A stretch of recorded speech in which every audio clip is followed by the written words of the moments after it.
Assalamualaikum warahmatullahi wabarakatuh. Saya Elodie Nurchani Palogan akan mempresentasikan materi Sejarah Kebudayaan Islam bab 2 bagian B. Dan kebijakan pemerintah Daulah Utsmani. Pertama ada Khalifah Utsman. Khalifah Utsman ini dia menjabat pada tahun 699 sampai 762 Hijriah, atau kalau hitungan Masehinya 1299 sampai 1326 Masehi. Dia ini disebut dengan Utsman I karena dia itu pendiri Daulah Utsmani. Sifat yang dimiliki oleh Khalifah pertama atau sebagai pendiri dinasti Utsmani ini, dia nih Utsman I ini memiliki sifat yang sangat pemberani, mukhlis, adil, dan juga bijaksana. Nah, Khalifah Utsman I ini dia setelah memimpin dan mendirikan Daulah Utsmani selama beberapa tahun, kemudian dia wafat. Nah, ketika wafat, beliau ini meninggalkan wilayah yang luas, kurang lebih 16.000 km. Sebagai daulah yang baru berdiri, dia ini berhasil membebaskan kota Bursadi di tepi laut Marmara. Kedua Daulah Utsmani ini namanya Orhan. Orhan ini dia ini menjabat pada tahun 726 sampai 761 Hijriah, atau kalau di kalender Masehinya 1326 sampai 1360 Masehi. Kepemimpinan Khalifah Orhan, wilayah Tukeman ini bergabung. Kemudian perluasan wilayahnya itu dilanjutkan ke wilayah Nikaya, Nikomedia, Skutaria, dan mengontrol wilayah Teluk Edremit. Ada Khalifah Orhan. Orhan ini dia ini pada saat masa kekuasaannya itu wilayah Turkmen itu bergabung. Kemudian dia memperluas wilayah ke Nikea, Nikomedia, Skutari, dan mengontrol wilayah Teluk Edremit. Selanjutnya ada Khalifah Murad I. Dia ini berkuasa pada tahun 761 sampai 791 Hijriah, atau 1360 sampai 1388 Masehi. Pada masa kekuasaan Orhan, bergabunglah wilayah Tukeman. Kemudian perluasan wilayah dilanjutkan ke Nekea pada tahun 1331 Hijriah Masehi.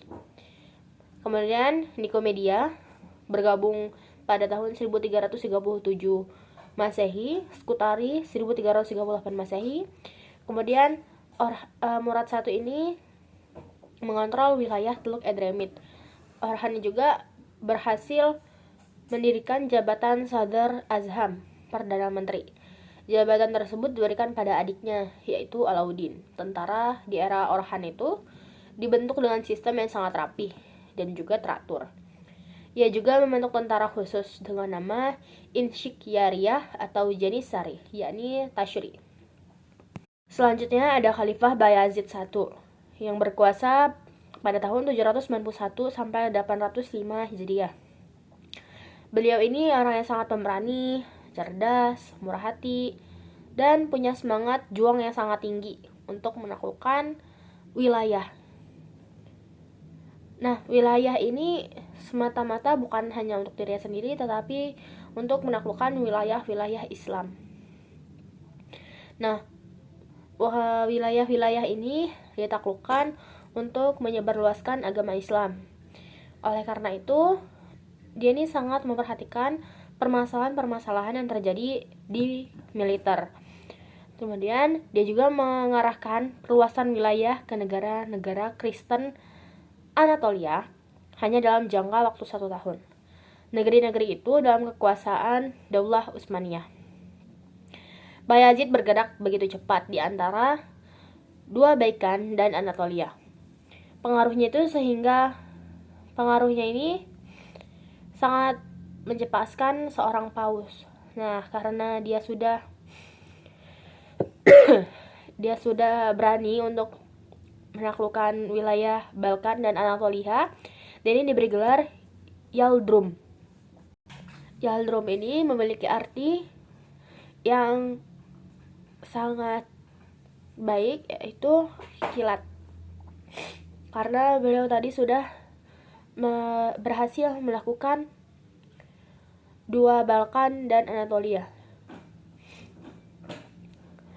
Karena pausnya sangat cemas ketika Bayazid I melakukan penaklukan, setelah itu Paus Bonifacius mengadakan penyerangan terhadap pasukan Bayazid, dan peperangan inilah yang menjadi penyebab terjadinya perang salib.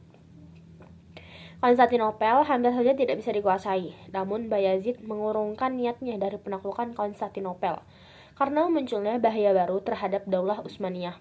Bahaya baru itu adalah serangan tentara Mongol di bawah pimpinan Timur Leng. Jadi, untuk perhatiannya, mohon maaf jika ada tutur kata yang salah. Semua itu berasal dari saya. Saya akhiri. Wassalamualaikum warahmatullahi wabarakatuh.